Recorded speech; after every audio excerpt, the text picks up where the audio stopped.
Hello, good morning, नमस्कार, welcome back to the channel online Shikshan. मैं हूं आपके साथ अंजलि बालियान और आप सभी साथियों का स्वागत करती हूं। So my dear friends, current affair की ट्रिक वाली सीरीज में आप सबका स्वागत है। जनवरी से दिसंबर तक जितनी भी इंपॉर्टेंट बुक्स और ऑथर्स हुए हैं उन सबको मैं आपको ट्रिक से कवर करा रही हूं। और यहाँ पर हमने पिछली क्लास में लगभग 40 के करीब जो नई बुक्स और ऑथर्स है उनको कवर कर लिया था। अब इसका पार्ट 2 आपके सामने है, यहां से हम आगे आज कवर करेंगे। सो जल्दी से सब्सक्राइब कर लीजिए और बने रहिए लास्ट तक इस क्लास में। आपको फटाफट से सारी इंपॉर्टेंट बुक्स जो आपके एग्जाम के पॉइंट ऑफ व्यू से जरूरी है वो याद हो जाएगी इसी क्लास में।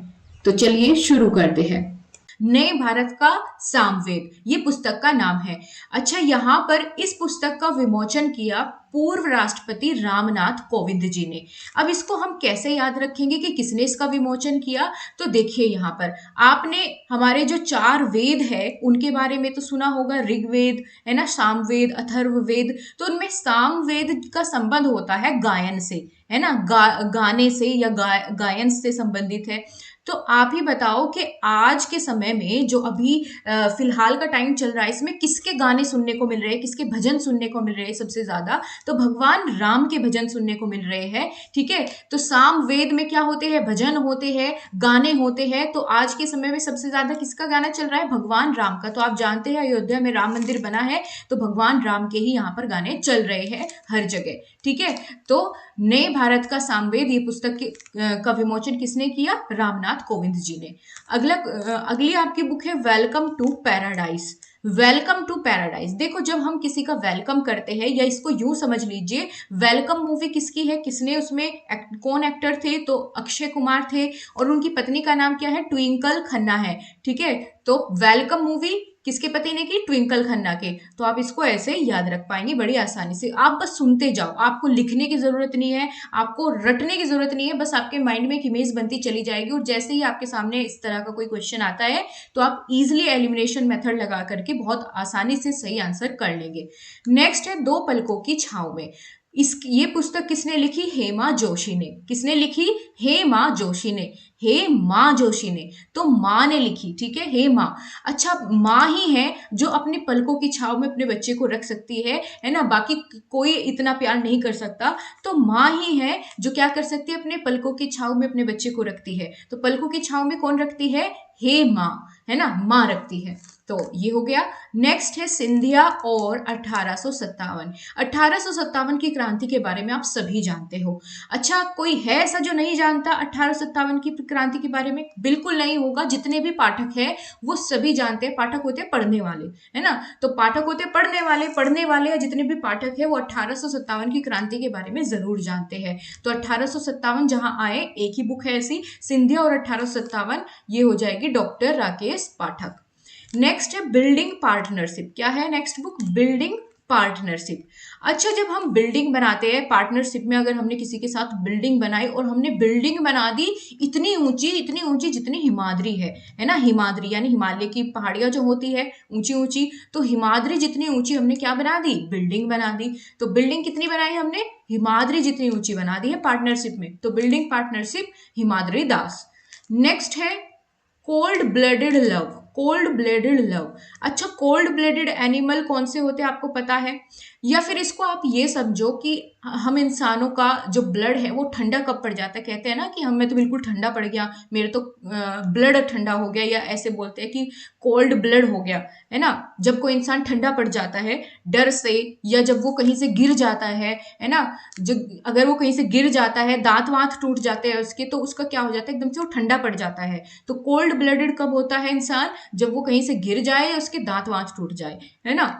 नेक्स्ट बुक है the day I become a runner. The day I become a runner, वह दिन जिस दिन मैं रनर बना, है ना। वो ये पुस्तक किसने लिखी? एस चट्टोपाध्याय ने। किसने लिखी? एस चट्टोपाध्याय।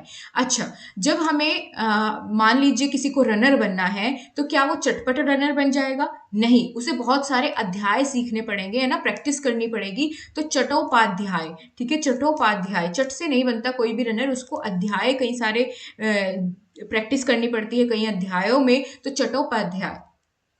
नेक्स्ट है रिवर्स स्विंग।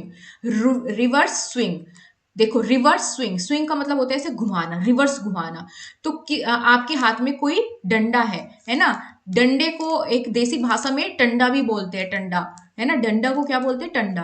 तो डंडे को आप रिवर्स में ऐसे स्विंग करेंगे तो किसको करेंगे, टंडे को करेंगे, है ना। तो टंडन, अशोक टंडन, आप इसको ऐसे याद रख सकते हैं। या इससे अच्छा आपको कोई और इसका ट्रिक बन पाता है तो आप जरूर बताना कमेंट बॉक्स में, हो सकता है आपके माइंड में इससे भी अच्छा और कोई इसके लिए ट्रिक आ जाए।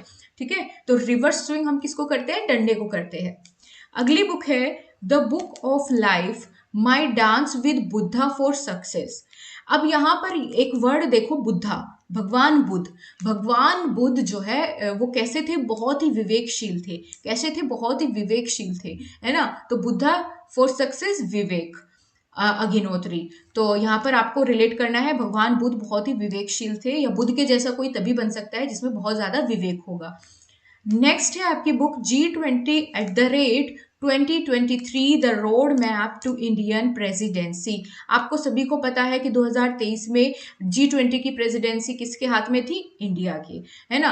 अब यहाँ पर हम इसके कैसे बात करें कि यहाँ पर हमने अपने निवास स्थान पर ही इस बार क्या किया, इंडियन प्रेसिडेंसी या इंडिया के हाथों में थी प्रेसिडेंसी G20 की। ठीक है, G20 @2023, तो 2023 में हमने अपने निवास पर G20 की प्रेसिडेंसी को लिया और पूरा किया G20 सम्मेलन को। ठीक है, तो श्रीनिवास, अपने निवास स्थान पर ही, यानी जहां हम रहते हैं इंडिया में। तो ऐसे आप इसको रिलेट करके याद रख पाएंगे। नेक्स्ट बुक है 20 ईयर्स ऑफ G20, यानी 20 ईयर्स ऑफ G20। अच्छा, तो G20 सम्मेलन के 20 साल, तो इसको हम कैसे याद रखेंगे, रजत कथूरिया और प्रतीक कुकरेजा। देखो G20 का हमने इस बार अध्यक्षता की इंडिया ने, तो ये हमारे लिए किसी मेडल से कम नहीं है। और मेडल कहीं का रजत का मेडल, रजत का मेडल मिलता है ना। और ये किसी कैसा प्रतीक है ये, कि हमने इतने सफलतापूर्वक G20 को के 20 साल पूरे होने पर हमने जो इसकी प्रेसिडेंसी की, तो ये किसका प्रतीक है, कि हमें भी रजत मेडल मिलना चाहिए, है ना। आप इसको ऐसे रिलेट कर सकते हैं, ये किसका प्रतीक है, कि हमें भी रजत मेडल मिलना चाहिए क्योंकि हमने G20 के 20 साल होते हुए देखे हैं। ऐसा कुछ करके आप इसको रिलेट कर पाएंगे। ठीक है, तो प्रतीक कुकरेजा और रजत कथूरिया, ये है 20 ईयर्स ऑफ G20, दोनों में अंतर देख लेना। नेक्स्ट बुक है fire on the Ganga. Fire on the Ganga, life among the dead in Banaras. तो यहाँ पर फायर ऑन द गंगा, अच्छा यहाँ पर हम इसको ऐसे याद रख सकते हैं कि माता राधा, राधा का नाम लेते ही गंगा पर क्या लग जाती है, फायर लग जाती है। आप इसको ऐसे याद रख पाएंगे कि राधा है, राधा माता जो हमारी है, राधे, है ना। तो राधा का नाम लेते ही फायर लग जाती है, कहाँ, गंगा पर। तो फायर ऑन द गंगा कब लगेगी, जब वहां राधा का नाम लेंगे। ठीक है, चलिए भक्ति की फायर, ऐसी नहीं कि आग लगने वाली कभी आप ऐसा रिलेट करो, चलो कोई बात नहीं, हमको याद रखना है, हम उसी तरह से करेंगे जैसे आपको याद रहे, एक स्टोरी सी बनती रहे आपके माइंड में। नेक्स्ट है वेस्टर्न लेन। वेस्टर्न लेन, अच्छा आप जानते हैं कि सड़क पर चलने के लिए कुछ लेन होती है कि भाई इधर चलना है, इधर चलना है। तो यहाँ पर बताया गया है, किसी ने धमकी दी है कि अगर वेस्टर्न लेन पर तुम नहीं चलोगे ना तो मैं तुम्हें मार दूंगा, है ना, मारूंगा। तो मारू, कौन मारेगा, अगर वेस्टर्न लेन पर नहीं चलोगे तो मारूंगा। ठीक है, वेस्टर्न लेन पर अगर आप नहीं चले तो मारूंगा। ठीक है, मारू, तो चेतना मारू, वेस्टर्न लेन चेतना मारू, याद रहेगा बिल्कुल। नेक्स्ट बुक है pitch side, my life in Indian cricket. अच्छा यहाँ पर ना आप अपनी लाइफ सोचो कि मेरी लाइफ कैसी है, बिल्कुल ऐसी है कि जैसे मैंने अमृत पिया हुआ हो, है ना, अमृत के समान, इतनी अच्छी चल रही है, इतनी बढ़िया है लाइफ, बिल्कुल ऐसे जैसे मैंने अमृत पिया हुआ हो, है ना। ऐसे करके आप इसको रिलेट करिए, my life in Indian cricket, Amrit Mathur. ठीक है भाई, सबको अपनी लाइफ के बारे में, लाइफ से रिलेटेड क्या करना चाहिए, भगवान को थैंकफुल रहना चाहिए, है ना। तो आप ऐसे बोलोगे तो आपको पॉजिटिव भी फील होगा। वो तो बात अलग है कि भाई पिया किसी ने नहीं अमृत, लेकिन माई लाइफ कैसी है, बिल्कुल अमृत समान है। चलो अगला देखो, हेरिटेज ट्रीज ऑफ गोवा, और इसकी एक और बुक है जो इन्हीं लेखक ने लिखी है, पैरेलल लाइन। ऐसे लंबा सा नाम है लेकिन आपको ध्यान रखना है, पैरेलल लाइन। ये किसने लिखी, PS श्रीधरन पिल्लाई ने। किसने लिखी? PS श्रीधरन पिल्लई ने। देखो, हेरिटेज ट्री ऑफ गोवा, अभी आप देख रहे हो ठंडी का मौसम चल रहा है, तो जितने भी ट्रीज है गोवा में, उन ट्रीज के नीचे क्या बैठते हैं? सभी पिल्ले बैठते हैं। आपने देखा होगा कि जो डॉगी का बच्चा होता है उसको पिल्ला बोलते हैं ना, पिल्ला। तो सभी पिल्ले कहाँ बैठते हैं? गोवा के ट्रीज के नीचे, ट्रीज ऑफ गोवा के नीचे पैरेलल लाइन में सारे पिल्ले बैठते हैं।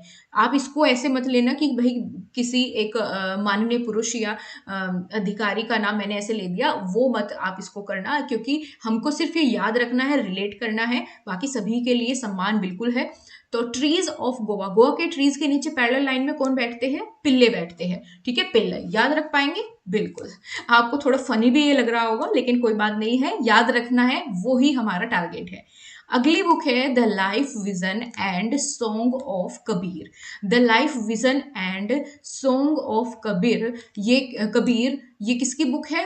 विपुल रिखी की ये पुस्तक है। ठीक है, इनका मुझे थोड़ा रिलेट करने का एक अच्छी सी ट्रिक इसकी नहीं मिली है। अगर आपको इसका बढ़िया सा कुछ रिलेट करने के लिए मिलता है तो आप जरूर कमेंट बॉक्स में बताइएगा, मैं उसको आगे ऐड कर लूंगी। ठीक है, अगर आपके माइंड में कुछ अच्छा सा आता है। चलो अगला देखते हैं। अगली पुस्तक का नाम है मानसून।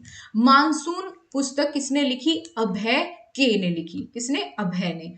ठीक है, अब भाई मानसून का भय तो बड़ा रहता है ना। मानसून कभी ज्यादा बारिश ना आ जाए, फसल खराब ना हो जाए, तो मानसून का भय सभी को बना रहता है। तो मानसून पुस्तक किसने लिखी? अभय ने लिखी।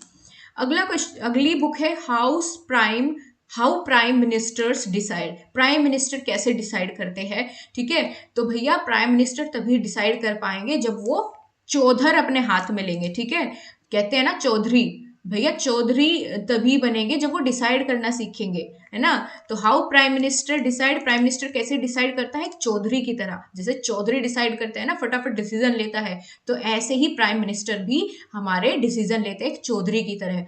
तो how prime minister decide, Neerja Chaudhary. याद रख पाएंगे? बिल्कुल। कैसे सोचना है, कैसे डिसाइड करना है? एक चौधरी की तरह।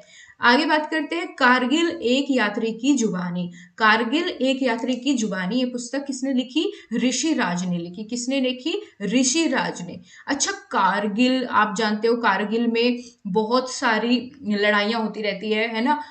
आतंकवादी वहां पर जो है फाइट करते रहते हैं, कुछ ना कुछ छेड़खानी चलती ही रहती है। तो वहां पर कोई यात्री जा सकता है क्या? आपको लगता है कि कोई सामान्य सा साधारण सा यात्री कारगिल में चला जाएगा? नहीं, कोई ऋषि होगा, है ना। ऋषि ही क्या करता है? ऋषि की जुबानी, एक यात्री की जुबानी, जो कि एक यात्री बन के ऋषि गए वहां पर कारगिल में, और वहां का उन्होंने सारा वर्णन कर दिया, क्योंकि ऋषि को तो कोई कुछ कहेगा नहीं, है ना, क्योंकि संत महात्मा आदमी है। तो ऋषि राज ने लिखी कारगिल एक यात्री की जुबानी। आप इसको ऐसे रिलेट कर सकते हैं। अगला है हमारी APJ Abdul Kalam, memories never dies. Memories never dies. अच्छा, आपके माइंड में किसी की मेमोरी है ना, आपको जिसके बारे में सोचते हैं उसकी मेमोरी कभी डाई नहीं होने की, क्योंकि उसने आपके दिल और दिमाग पर क्या किया है? राज किया है। क्या किया है? राज किया है। तो आप इसको ऐसे रख सकते हैं कि जो आपके दिल पर राज करता है उसकी मेमोरी नेवर डाइज, हमेशा याद रहता है ना। तो never dies, memories never dies, जिसने आपके दिल पर राज किया हो। तो डॉक्टर YS राजन। अगर आपको ये वीडियो हेल्पफुल लग रही है, आपको याद हो रही है ये चीजें, तो दोस्तों लाइक जरूर करना आपको, ताकि मुझे आपका रिस्पॉन्स मिले कि हाँ आपके लिए हेल्पफुल है, और मैं आगे भी आपकी पूरी स्पीडी ऐसे कंप्लीट कराऊं, ताकि आपके करंट अफेयर की तो आपको चिंता ना रहे। क्योंकि इतनी सारी चीजें याद रखना बहुत मुश्किल होता है, नहीं रख पाते, भूल जाते हैं, लेकिन आपको ऐसे याद रहेगा। आप इसको एक बार और रिविजन कर लेना, बस आपकी छुट्टी फिर। चलो अगला है, हमारी अगली बुक है as the wheel turn. As the wheel turn, ये पुस्तक लिखी रणजीत प्रताप ने। किसने लिखी? रणजीत प्रताप ने। देखो, आपने देखा होगा कि रण में जीत पाने के लिए कई बार क्या करना पड़ता है? व्हील टर्न करना पड़ता है। क्योंकि पहले देखा होगा आपने कि जो क्या बोलते हैं उसको, रथ में बैठ करके जाते थे राजा महाराजा लड़ने के लिए, है ना। बहुत ही प्रतापी राजा क्या करते थे? लड़ने के लिए व्हील वाला रथ होता था, पहियों वाला, है ना, व्हील वाला जो रथ होता था उस पर बैठ के जाते थे, और उनके व्हील एकदम ऐसे टर्न करते थे ना लड़ाई करते हुए पूरे रण में, कि शू शू ऐसे करके जब भी लड़ाई होती थी तो उनके व्हील टर्न करते थे बहुत ही फटाफट से लड़ाई करते वक्त, है ना, रण में लड़ते वक्त। तो रण में जीत पानी है तो व्हील ऐसे लगाने पड़ेंगे जो जल्दी जल्दी टर्न कर जाए। तो रणजीत प्रताप।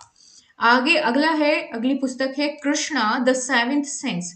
भगवान श्री कृष्ण के आशीष से आपको सेवेंथ सेंस मिल जाएगी। कहते हैं ना सिक्स सेंसेस तो नॉर्मली है, लेकिन सेवेंथ सेंस कब मिलती है? अगर आपको कृष्ण देव का आशीष मिल जाए, तो देवाशीष, ठीक है, देव का आशीष मिल जाए तो आपको सेवेंथ सेंस भी आपकी खुल जाएगी, है ना। सेवेंथ सेंस भी आपकी खुल जाएगी अगर देव का आशीष मिल जाए। तो ये किसने लिखी? देवाशीष चटर्जी ने। याद रख पाएंगे? बिल्कुल, अब तो नॉर्मल ही आपको याद रहेगी, ऑप्शन देखते ही आपको सही जवाब उसका याद आ जाएगा। अगला है prism the ancestral abode of rainbow. Prism the ancestral abode of rainbow. अच्छा, सबका मन करता है ना रेनबो देखे, करता है ना, सभी का मन प्रसन्न होता है अगर वो रेनबो देखे। तो मन कर रहा है आजकल मन कर रहा है कि रेनबो देखूं, है ना, रेनबो। तो मन कर रहा है क्या? कि रेनबो देखूं। तो आपका मन कर रहा है कि आप रेनबो देखो, तो इससे आप इसको रिलेट करके बढ़िया याद रखोगे, रेनबो मन कर रहा है, रेनबो देखो। नेक्स्ट है master residential real estate. Master residential real estate, ये पुस्तक लिखी है अश्विंदर आर सिंह ने। देखो, इसकी ट्रिक मुझे अच्छी से नहीं मिल पाई है, मुझे समझ नहीं आया कि मैं इसका क्या बनाऊं। आप बता देना अगर आपको इसका कुछ मिलता है ऐसा अच्छा सा। नेक्स्ट है द योग सूत्र फॉर चिल्ड्रन।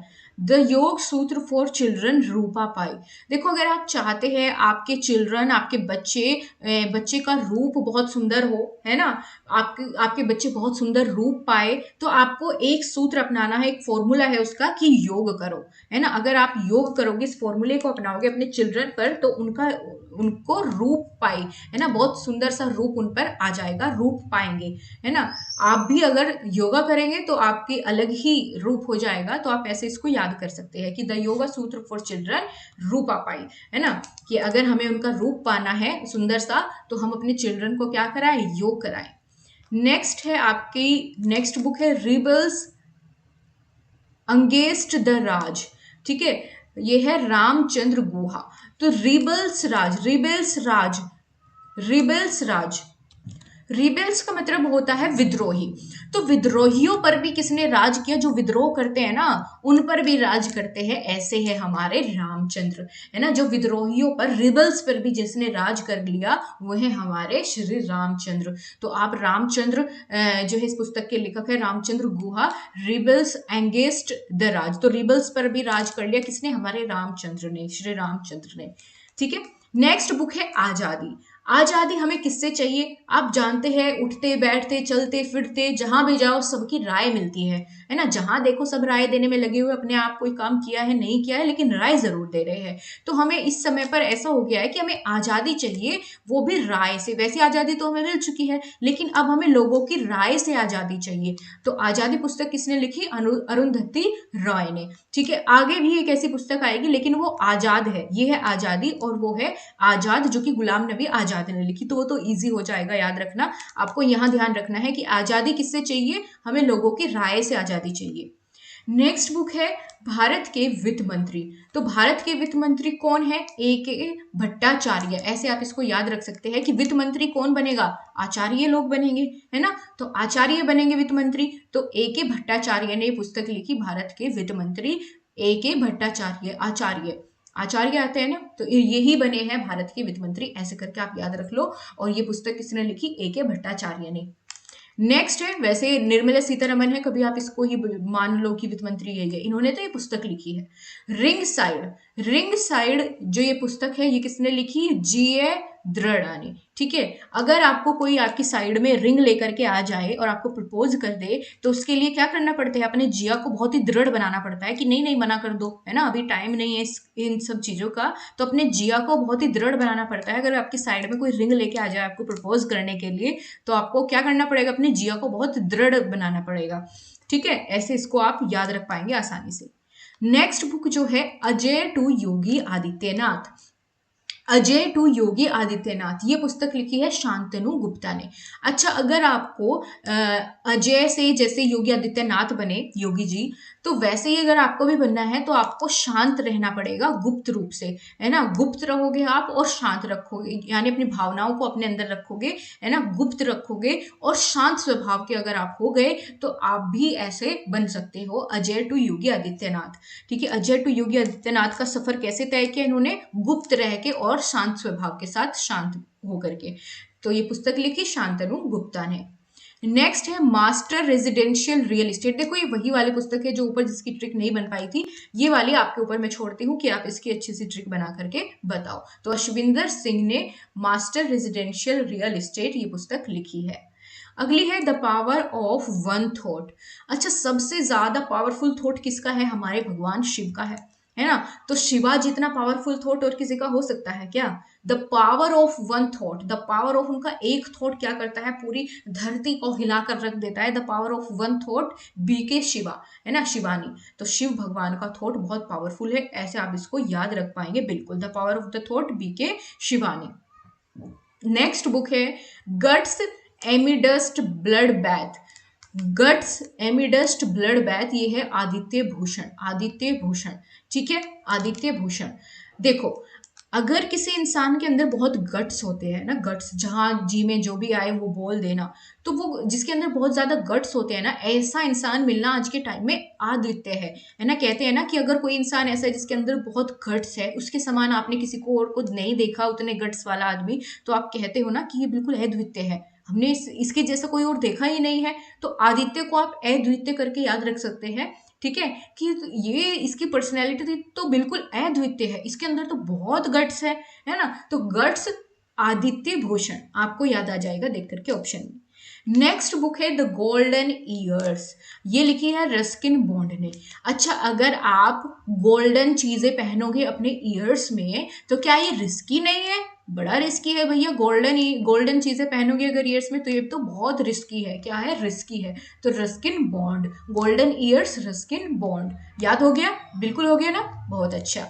आगे अगली बुक है made in India 75 years of business and enterprises. ये पुस्तक लिखी है किसने? अमिताभ कांत ने। आप लोग जानते हैं कि अमिताभ बच्चन लगभग 75 साल के हो गए हैं, है ना। तो 75 ईयर्स किसने कंप्लीट कर लिए हैं? अमिताभ कांत ने। अमिताभ बच्चन को आप याद रखेंगे तो कांत, यही ऑप्शन मिलेगा आपको, अमिताभ ने, ठीक है। 75 ईयर्स कंप्लीट कर लिए किसने? अमिताभ ने।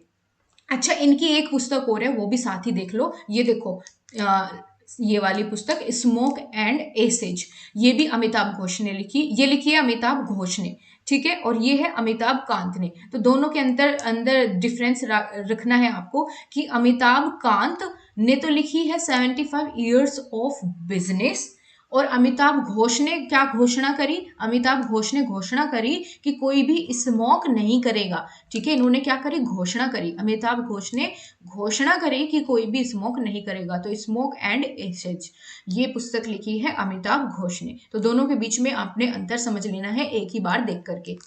नेक्स्ट जो बुक हमने यहाँ बीच में छोड़ दी, इसका नाम है रिफ्लेक्शंस, ठीक है। रिफ्लेक्शंस, रिफ्लेक्शन होता है, ये पुस्तक किसने लिखी? श्री नारायण वाघुल ने। श्री नारायण वाघुल ने।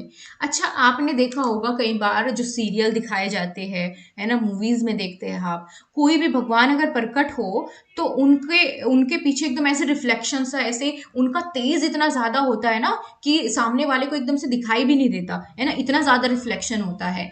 तो भगवान श्री नारायण जब सामने प्रकट होते हैं ना तो बहुत ज्यादा क्या होता है? रिफ्लेक्शन होता है।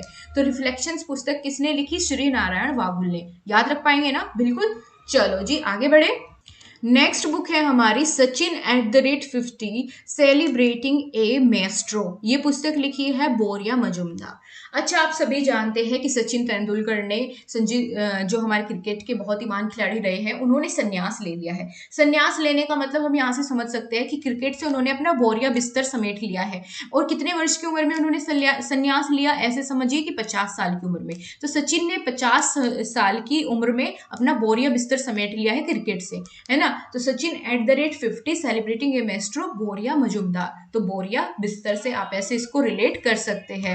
नेक्स्ट बुक है आपकी आजाद। तो इसके बारे में तो मैंने अभी ऊपर डिस्कस किया ही था कि एक आपकी आजादी है, एक आजाद है। आजादी चाहिए हमें रॉय से, यानी अरुंधति रॉय, और आजाद किसकी है? गुलाम नबी आजाद। ये तो आप आसानी से याद रख लोगे क्योंकि सेम नाम इधर भी आ रहा है।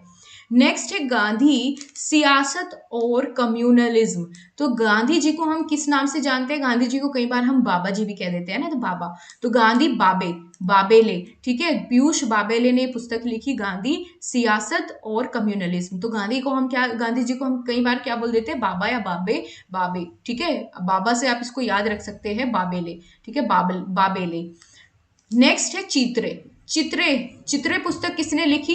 तो पेरुमल मुरुगन ने लिखी। किसने लिखी? मुरुगन ने, पेरुमल मुरुगन ने। अच्छा, चित्रे को आप चीथड़े से याद रखिए कि चीथड़े उड़ जाते हैं ना, जब गन से कोई किसी को गन से मारता है तो उसके सामने वाले के चीथड़े उड़ जाते हैं, है ना। तो चीथड़े उड़ाने हैं तो क्या चाहिए? मेरे को गन चाहिए, मुरुगन, है ना। मेरे को गन चाहिए। अगर चीथड़े उड़ा रहे हैं ना सामने वाले के, तो मेरे को गन चाहिए। आपको चाहिए नहीं, ये सिर्फ रिलेट करने के लिए है। तो ऐसे आप इसको बहुत अच्छे से याद रख पाओगे। और बिल्कुल मेरा आपसे प्रॉमिस है, अगर आप इन वाले क्वेश्चंस के आपके सामने इसमें से कोई भी बुक आपके पेपर में पूछी जाती है तो आप बहुत इजीली उसका आंसर लगा पाओगे। आपको दिमाग पर जोर डालने की जरूरत ही नहीं है। मजे मजे में आपको इतनी सारी बुक्स याद भी हो गई, लगभग काफी सारी बुक्स हमने कर ली है। तो यहीं तक हम आज करेंगे। अब इसका एक पार्ट कल आएगा क्योंकि ये ना ज्यादा हो जाती है आज के लिए, तो एक पार्ट में, कल के पार्ट में हम इसको खत्म कर लेंगे। दोस्तों, अगर आपको ये वीडियो पसंद आई है तो कमेंट करके जरूर बताना, क्योंकि अगर मैं ये पहली ही वीडियो बना रही हूँ इस तरीके से करंट अफेयर्स आपके कवर कराने के लिए, अगर आपको पसंद आई होगी तो कमेंट करके जरूर बताना, ताकि मैं ऐसी और वीडियोज आपके लिए लेकर के आऊँ और आपके करंट अफेयर वाले सिरदर्दी को जड़ से खत्म कर दूंगी। तो मिले, करते रहिए तैयारी बहुत अच्छे से। चैनल सब्सक्राइब नहीं किया है तो जरूर कर लो, और कमेंट करके बताओ फटाफट से कि कैसी लगी आपको क्लास। वीडियो पसंद आई है तो लाइक और शेयर भी कर दो अपने दोस्तों को, जिनको आप चाहते हैं कि जरूर जरूर उनका भी आपके साथ सिलेक्शन हो। और आपको होना चाहिए ऐसा कि दूसरे का भला करोगे तभी आपका भला होगा। अपने अपने बारे में सोचोगे तो ऐसे बहुत मुश्किल हो जाता है, ठीक है। सफलता तभी जल्दी मिलती है जब हम सबका भला चाहते हैं। तो thank you so much guys, मिलते हैं आपसे इसी सुविचार के साथ अगली क्लास में। तब तक के लिए नमस्कार, जय हिंद, वंदे मातरम।